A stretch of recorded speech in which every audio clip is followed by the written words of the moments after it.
got the 1640i and the 1620i Mackie Onyx mixers side by side here, just for quick comparison. If you're in the market for one of these, obviously used legacy product, see my video for tips on how to get them set up, etc. But just by way of quick overview, what's different between them? Obviously size, yeah, we can see that both physically have like really similar controls. The faders are the same length on both. Where the 1620i is cut down on space is it's got 4 aux sends on every channel instead of the 6 aux sends that appear on the 1640. The last 2 of those, honestly, I don't think we missed in most project studios, and they're more for bigger studios that need extra monitoring outs, or even for live applications.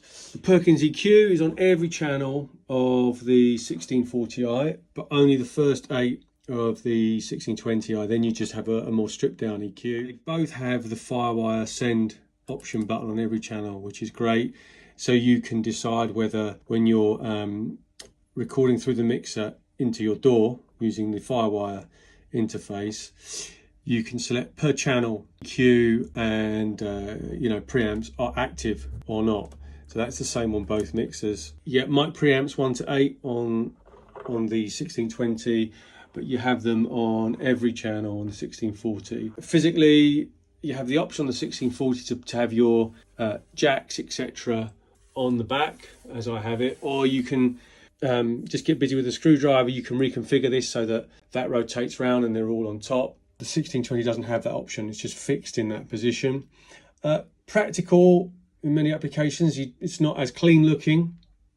And actually the 1640, I find this little panel here quite handy, maybe for putting like a compressor on when you're adding it into the inserts, or mini sub mixers sit quite nicely there. Apart from the sort of physical aspects, the main differences between them is in the sort of Firewire capabilities. So 1640i has 16 in and out multi-track capability. So if you want to sum audio back from your DAW into here for analog summing, you can do that for up to 16 channels at a time. The 1620 has 16 channels multi-track going out into your DAW, but only 2 stereo coming back in. So you don't have that same sort of summing capability if that's important to you. And similarly, you don't get quite as much flexibility on the alternate Firewire routing, where in the 1640i you can just press the relevant switch to have your subgroups going out via Firewire, or your aux masters going out, or your main mix